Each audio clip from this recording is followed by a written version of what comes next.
नमस्कार दोस्तों। क्या राहुल गांधी जो कहें यह मान लीजिए वही सत्य है? यह बात मैं इसलिए कह रहा हूं क्योंकि राहुल गांधी ने, आपको याद होगा, 18 नवंबर 2019 को कहा था, शाम के या रात के 8:49 पे कहा था कि इलेक्टोरल बॉन्ड जो है न्यू इंडिया में घूस और अवैध कमीशन का एक धंधा है और वह धंधा है जो इस देश में बहुत बड़े भ्रष्टाचार को जन्म देने वाला है। इस स्केल का भ्रष्टाचार, इस लेवल का भ्रष्टाचार कि आप देश की पूरे के पूरे इंफ्रास्ट्रक्चर को करप्शन करने में लगा दो। सीबीआई को, ईडी को, इनकम टैक्स डिपार्टमेंट को, इन्वेस्टिगेटिव सारी के सारी का रोल आप करप्शन बना दो। और आइडिया किसका है? आइडिया प्रधानमंत्री का है। प्रधानमंत्री ने स्वयं कहा कि इलेक्टोरल बॉन्ड्स से पॉलिटिकल फाइनेंस साफ होगा। तो मतलब ये इससे बड़ा भ्रष्टाचार तो हो ही नहीं सकता। और ये गडकरी जी ने नहीं कराया, ये नरेंद्र मोदी जी ने कराया है। आप याद करिए, राहुल गांधी ने कोरोना पे भी कहा था, राहुल गांधी ने किसानों पे भी कहा था, राहुल गांधी ने नोटबंदी पे भी कहा था, राहुल गांधी ने जीएसटी पे भी कहा था। राहुल गांधी ने जिस जिस विषय पर बोला, आज तक 100 नहीं 200% सही हुआ है। यही तो वजह है कि राहुल गांधी पर हमले होते हैं मोदी के। उसी पर जो है आज हम देख रहे हैं कि किस तरीके से नरेंद्र मोदी सरकार ने, जैसे गली के गुंडे होते हैं उन गुंडों की तरह इस्तेमाल किया है ईडी, सीबीआई, इनकम टैक्स का, तमाम एजेंसियों का। और इन एजेंसियों में सिर्फ ईडी ने 100 से अधिक ऐसे छापे मारे जिनसे चुनाव बॉन्ड मिल गया और वो भारी भरकम रकम भारतीय जनता पार्टी के खाते में चली गई। शायद यही वजह है कि आज सुप्रीम कोर्ट ने फिर से एक बार भारत सरकार और स्टेट बैंक ऑफ इंडिया को फटकार लगाई। The anonymity of the contributor is intrinsic to the electoral bond scheme. The electoral bond scheme is not distinguishable from other modes of contributions through banking channels such as checks, transfer through the electronic clearing system, or direct debit if the anonymity component of the scheme is struck down. Thus, the electoral bond scheme 2018 will have to be struck down as unconstitutional. कि आपसे हमने पूरा data share करने के लिए कहा था और आपने पिक एंड चूज के आधार पे किया है। आप पूरा डाटा कीजिए क्योंकि यह पूरी तरीके से इनलीगल है और इनलीगल उसको बर्दाश्त नहीं किया जाएगा। सुप्रीम कोर्ट ने जब यह कहा तो निश्चित रूप से हुआ। आज हम देख रहे हैं, जब हम गलती ठहराते हैं कि नरेंद्र मोदी ने यह किया, नरेंद्र मोदी ने वो किया, तो हम अपनी गलती भूल जाते हैं। गलती किसकी? जरा ठंडे दिमाग से सोचिए। अगर 60 लाख लोग कोरोना कुप्रबंध के चलते मर जाते हैं और आप फिर भी मोदी को वोट देते हैं, तो मोदी सरकार को स्वास्थ्य सेवा सुधारने की जरूरत क्या है? यदि देश में पिछले 45 सालों में सबसे ज्यादा बेरोजगारी है और आप फिर भी मोदी जैसे बोगस नेता को वोट देते हैं, तो मोदी की सरकार को रोजगार पैदा करने की जरूरत ही क्या है? अगर डॉलर के मुकाबले रुपया ऐतिहासिक स्तर पर कमजोर हुआ है और आप फिर भी अच्छे दिनों की आशा में मोदी को वोट देते हैं, तो मोदी सरकार को अर्थव्यवस्था ठीक करने की जरूरत क्या है? यदि देश भर में 66,000 स्कूलों के बंद होने से आपको कोई फर्क नहीं पड़ता है, तो मोदी सरकार को शिक्षा पर खर्च करने की जरूरत क्या है? यदि पूरे देश को सांप्रदायिक दंगों से होने वाली मौतों से कोई फर्क नहीं पड़ता है, और आप फर्जी हिंदुत्व के नाम पर झोली भर के मोदी को वोट देते हैं, तो मोदी सरकार क्यों न दंगे करवाए? अगर आपको 80 करोड़ के मुफ्त वाले अनाज पर शर्म नहीं आती, तो मोदी क्यों ना इसकी संख्या 100 करोड़ तक पहुंचाए? अगर डार्विन और न्यूटन को हटा देने से आपकी सनातन चेतना को बल मिलता है और आप झुंड बनाकर मोदी को वोट देते हैं, तो मोदी सरकार क्यों ना विज्ञान और इतिहास की पढ़ाई को ही पाठ्यक्रम से हटाए? अगर आपको बलात्कारियों और हत्यारों के महिमा मंडन से कोई फर्क नहीं पड़ता है और आप हर एक क्रिमिनल को अपना हीरो समझकर मोदी को वोट देकर आते हैं, तो मोदी क्यों ना सभी क्रिमिनल लोगों को संरक्षण देकर सांसद या विधायक बना दे? सोचते रहिए। हमने ऐसे व्यक्ति को क्यों चुना जो बेरोजगारी फैलाए? हमने ऐसे व्यक्ति को क्यों चुना जो महंगाई फैलाए? हमने ऐसे व्यक्ति को क्यों चुना जो ये कमीशन खोरी करे, भ्रष्टाचार करे? हमने ऐसे व्यक्ति को क्यों चुना जो देश को बर्बाद करे? हमने ऐसे व्यक्ति को क्यों चुना कि कोविड में आपको मरता छोड़ दे? हम ऐसे व्यक्ति को क्यों चुन रहे हैं जो हमें अपना ही जीवन खत्म करने के लिए प्रेरित कर दे, इस हालत में लाके खड़ा कर दे? तो ये दोष तो हमारा है और हमने यह अपराध किया है। जब हमने अपराध किया है तो किसी को क्या दोष देंगे? बहरहाल, जब दोष की बात आती, तमाम सारे भ्रष्टाचारियों की बात आती, तो उस समय आता है कि ये वही भारतीय जनता पार्टी तो है जो 2013 के पहले, जिसके पास में फंड भी कम था, बहुत थोड़े से राज्यों में सत्ता में थी, हालत नहीं थी, अचानक कैसे हुआ ये सब? देश के लोगों को बरगलाने के लिए पूरा एक खेल रचा गया आरएसएस द्वारा।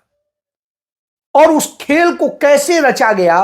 कुछ उसमें जजेस थे, कुछ स्वयंसेवी संस्थाएं थीं जिन्हें सिविल सोसाइटीज कहते हैं, कुछ और एजेंसियां थी, और इसके अलावा सरकार से रिटायर हुए कुछ बड़े ऑफिसर्स भी थे।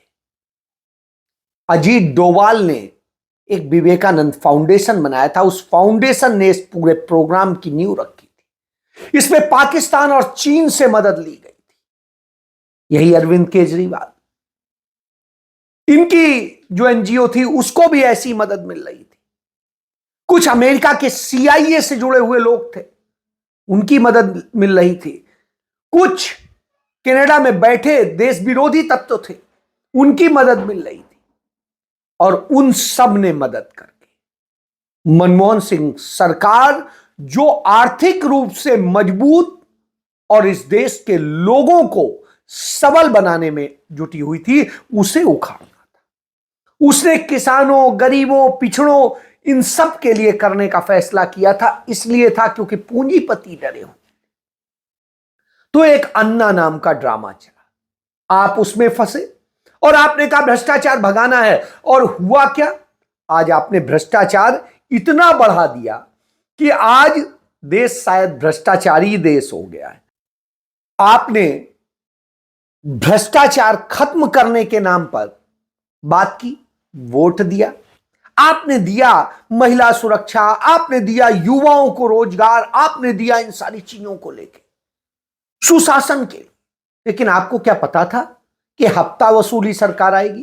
क्या आपको पता था कि ये लुटेरी सरकार आएगी जो इस तरह की पूरी रणनीति तय करेगी? और धीरे धीरे उसने पहले ये किया, ईडी को सशक्त बनाया, ऐसा बनाया, उसको अधिकार दिए कि वो किसी को भी उठा ले। जैसे गुंडा होता है, उसके ऊपर कोई प्रतिबंध तो होता नहीं। एक डर होता है जो पुलिस का हो, पुलिस भी आधी से ज्यादा यदि ऊपर बैठा सरकार आपके पक्ष में है तो पुलिस भी बेचारी मत्था टेक लेती, जैसे आजकल हमारी अदालतें टेक देती हैं। और इस तरह से करके उसने एक नई वो तैयार कर दी। और ईडी इतना तैयार हो गई और उसके बाद में लोगों को फंसाने, गिराने और सबके खेल शुरू हो। और फिर क्या हुआ? यदि आप धंधा करेंगे, यानी ठेका लेंगे, पट्टा लेंगे, कोई और कॉन्ट्रैक्ट लेंगे और काम करेंगे, तो साहब पहले पैसा जमा करा दो। वो जाके बॉन्ड खरीद लेते हैं। उदाहरण मौजूद है। मेरा जो है इंजीनियर्स है, उसको 14,500 का ठेका दिया गया और वो आके पकड़ा गया एक बड़ी रकम। इसी तरीके से सेल कंपनीज को उनके यहां किया जाएगा, उनके यहां छापे पड़ेंगे ईडी के, और उसके बाद में वो आके आपके यहां पैसा दे जाएंगे। इसी तरीके से कुछ पाकिस्तानी और चाइनीज कंपनियां हैं जो आकर के इस देश में काम करेंगी और धीरे से आपका बॉन्ड ले लेंगी और आप उनको करने को देंगे। तो इस तरह से खेल चला। हालांकि 6 साल का डाटा देना था, वो देने के बजाय उन्होंने 5 साल का ही दिया है। तो चलिए, जितना दिया है उससे मोडस तो ऑपरेंडी पता चल जा रही है, क्रोनोलॉजी पता चल जा रही है, क्या क्या खेल है और किस तरीके से किया गया, उनका इस्तेमाल किया गया। इन सारे खेल का जब पता चल जाता है तो हम क्या कर रहे हैं? क्या हम उसके खिलाफ आवाज बन रहे हैं, जो हमारी बीइंग अ नागरिक अपने देश के लिए जिम्मेदारी है? तो शायद आएगा नहीं। इस देश के अंदर करीब करीब 97 करोड़ वोटर है, और जहां 97 करोड़ वोटर हो वहां यदि आवाज न उठे तो आप क्या कहेंगे? वो कौन लोग हैं जो आवाज उठाने को नहीं तैयार? वो कौन लोग हैं जो डरे हुए लोग हैं? तो आपको पता चलेगा कि वो लोग हैं जो कहीं बेरोजगारी का शिकार हैं, कहीं महंगाई का शिकार हैं, कहीं किसी और चीज में फंसे जा रहे हैं, कहीं भ्रष्टाचार का शिकार हैं। तो इन सब चीजों से इतना दबे हुए हैं, डरे हुए हैं कि वो नहीं करते। नरेंद्र मोदी केरल में जाकर के क्या कहते हैं कि राज्य की जनता भय और बदलाव की जरूरत में, भय से त्रस्त है और बदलाव की जरूरत महसूस करती है। निश्चित रूप से करती है। पूरे देश की जनता आज बदलाव चाहती है, लेकिन लड़ेगा कौन? तब आता है कि लड़ाई तो राहुल गांधी ही लड़ रहे हैं, और वही सच के साथ वो उन सारे मुद्दों को उठा रहे हैं जो जनता से जुड़े मुद्दे हैं। वो उन मुद्दों को उठा रहे हैं जिनकी जरूरत है। आज कांग्रेस पार्टी ने किसानों को लेकर के फोकस किया है। आज उड़ीसा में कांग्रेस पार्टी के राष्ट्रीय अध्यक्ष ने जाकर के घोषणा की कि हम वहां किसानों को मदद के तौर पे हर महीने 2000 रुपए की मदद देंगे, जिससे वो योगदान दें इस देश के खाद्यान्न में। क्योंकि यदि खाने को ही नहीं होगा तो फिर साहब आप क्या जिएंगे, हम क्या जिए? खाना तो रईस को भी चाहिए, गरीब को भी चाहिए। रईस कहीं ना कहीं विदेश से भी खरीद लेगा, लेकिन गरीब कहां से खरीदेगा? तो स्वाभाविक सी बात, हमें उसके लिए भी सोचना है। यही राज्य का सिद्धांत होता है कि समाज की आखिरी पंक्ति में बैठे व्यक्ति के लिए सोचे। यही काम तो राहुल गांधी ने किया था, जो बर्दाश्त नहीं होता है। तो इस तरह का हाल। तो जब नरेंद्र मोदी ये कहते हैं, तमाम वो कंपनियों की लिस्ट निकलती है कि किन किन कंपनियों को कैसे कैसे क्या लाभ दिया गया, तब समझ में आता है। तो इसको लेकर के एक बेहतर तरीके से कांग्रेस पार्टी लगातार बता रही है। इलेक्टोरल बॉन्ड आजाद हिंदुस्तान का सबसे बड़ा घोटाला, सबसे बड़ा भ्रष्टाचार है, और ये सिर्फ हम ही नहीं कह रहे हैं, ये सुप्रीम कोर्ट ने इसको अनकॉन्स्टिट्यूशनल जब करार दिया तो ये सिद्ध हो चुका है। एक है चंदा दो धंधा लो।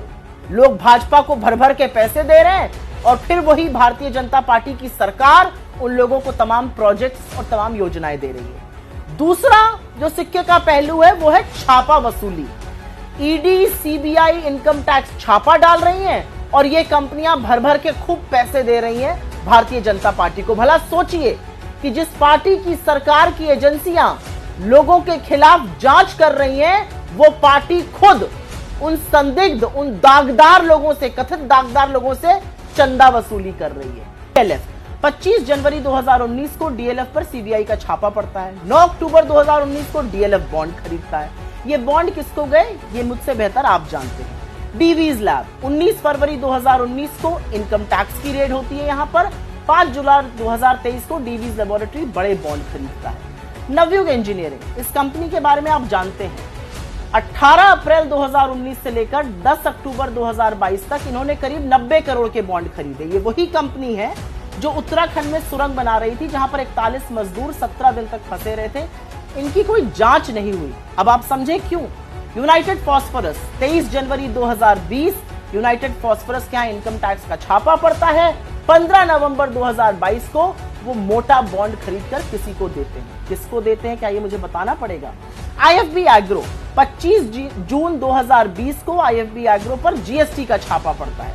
8 अक्टूबर 2021 को वो बड़ा बॉन्ड खरीदते हैं। किसको देते हैं? यशोदा हॉस्पिटल गाजियाबाद का है। 26 दिसंबर 2020 को इनकम टैक्स का छापा पड़ता है।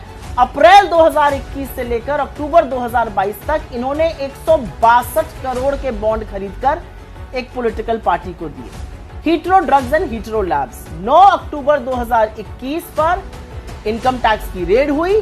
7 नवंबर 2022 को हीट्रो ड्रग्स और हीट्रो लैब्स ने बड़ी मोटी रकम के बॉन्ड खरीदे। हल्दिया इंजीनियरिंग 20 मार्च 2020 को सीबीआई की रेड होती है। 4 अक्टूबर 2021 को ये मोटे बॉन्ड खरीदते हैं। चेन्नई ग्रीनवुड्स, रोचक है ये, जुलाई 2021 को यहां पर इनकम टैक्स की रेड होती है। 5 जनवरी 2022 में ये बॉन्ड खरीदकर बिना दाग के उभर जाते हैं। हीरो मोटो 23 मार्च 2022 को यहां पर इनकम टैक्स की रेड हुई। 7 अक्टूबर 2022 को इन्होंने बॉन्ड खरीद लिया। Future gaming and hotel services, ये बहुत रोचक है।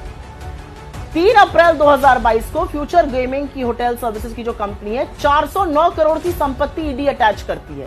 7 अप्रैल 2022 को यही कंपनी करोड़ों का बॉन्ड खरीद के भाजपा को दे देती है। जिंदल स्टील एंड पावर 21 अप्रैल 2022 को ईडी की रेड।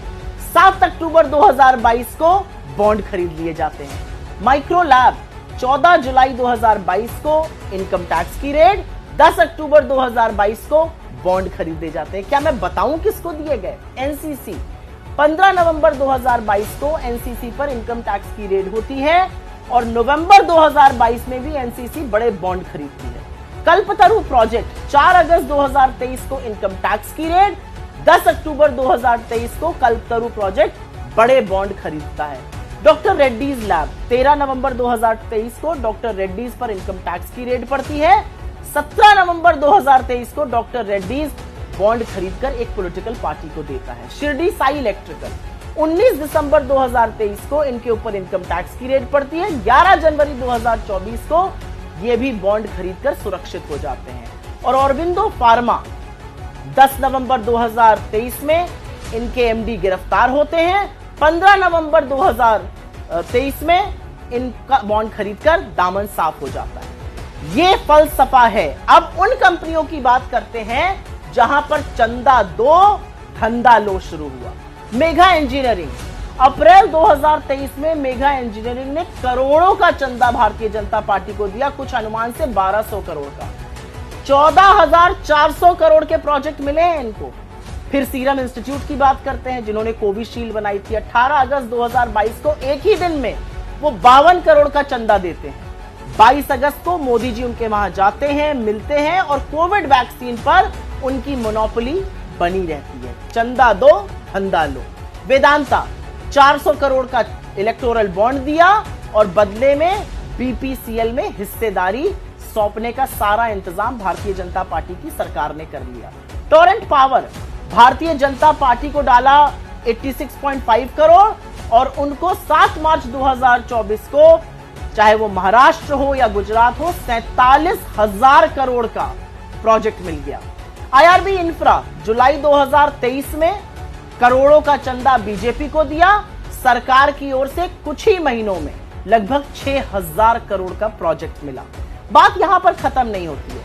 अब आते हैं एप्को इंफ्रा पे। 10 अक्टूबर 2022 को एप्को इंफ्रा बड़े बॉन्ड खरीदती है और फिर एप्को इंफ्रा को 9,000 करोड़ के टेंडर सरकार द्वारा मिल जाते हैं। वंडर सीमेंट नाम की एक कंपनी है, नवंबर 2023 में बॉन्ड खरीदती है। 6 जनवरी 2024 को गुजरात में एक नई सीमेंट फैक्ट्री खोलने का ऐलान करती है। ब्राइट स्टार इन्वेस्टमेंट, ये भी बड़ा रोचक है। 6 मई 2019 को बॉन्ड खरीदती है और उसके बाद 2022 में असम की सरकार उनके साथ एमओयू साइन करती है कोई मेडिकल फैसिलिटी को बढ़ाने के लिए। और उसके बाद बात करनी पड़ेगी बड़े बड़े ग्रुप्स की, उसमें से एक मित्तल ग्रुप है, बड़े बॉन्ड दिए। अब विश्व की सबसे बड़ी स्टील फैक्ट्री इस समय गुजरात में बनाई जा रही है। मोटे तौर पर यह पूरी तरह से साफ है कि चंदा लिया भारतीय जनता पार्टी ने, धंधा दिया उनकी सरकार ने, एक्शन लिया गवर्नमेंट की एजेंसीज ने, ईडी, सीबीआई, इनकम टैक्स जैसी एजेंसीज ने, मोटी रकम मोटा माल कमाया बीजेपी ने। लेकिन हम समझना नहीं चाहते। पेपर लीक होते हैं, लोगों का भविष्य बर्बाद होता है। कनेक्शन कहां से निकलता है? यूपी में पेपर लीक हुआ पुलिस की सिपाही की भर्ती का, साहब गुजरात से वो पूरा रचा गया। भगोड़े जो बैंकों का पैसा मार गए वो वहीं से आते हैं, दूसरे और जितने ठग हैं वो वहां से आते हैं। तो क्यों आते हैं? क्योंकि उन्हें संरक्षण नरेंद्र मोदी का है। यही उनका गुजरात मॉडल है। वसूली तंत्र है, दलाली तंत्र है, और ये खेल चल रहा है। इसीलिए राहुल गांधी कहते हैं जिस तरीके से एकदम से ब्लैक मनी को व्हाइट करने के लिए कुछ पूंजीपतियों की ये लाया गया नोटबंदी, उस नोट को भी नहीं चला सके 5 साल। और हालत यह है कि उसके बाद जो नोट बदले, अब आने के बाद में फिर आपके ऊपर जीएसटी लाद दिया, एकदम से कारोबार गिरा और तमाम सेक्टर्स बंदी की कगार पे चले गए। उसका धंधा किसको मिल गया? अदानी अंबानी जैसे लोगों को वहां मिलता है। तो ये वसूली तंत्र है कि आपको हम धंधा दिलाने के लिए दूसरे को बर्बाद करें। इस तरह के खेल रचे गए। इसीलिए कहा जाता है कि कांग्रेस की सरकार लाख दर्जे अच्छी थी भारतीय जनता पार्टी से। उसे गलत बदनाम किया गया। उसके समय पर जितने आरोप लगाए गए भ्रष्टाचार के या सब कुछ, खुद नरेंद्र मोदी शासन में वो साबित हुए कि सब झूठे आरोप थे, एक भी भ्रष्टाचार नहीं हुआ। छोटे मोटे जो कर्मचारी करते हैं वो आज भी होते हैं, तब भी होते थे, आज उससे ज्यादा होते हैं, तब कम होते थे। कुछ लगाम होती थी, आज आप नहीं देखते। तो ये एक पूरा कॉकस है, वही एक खेल कर रहा है। इसलिए आपको समझने की जरूरत है, खड़े होने की जरूरत है। नहीं खड़े होंगे तो बर्बाद आप होंगे। जय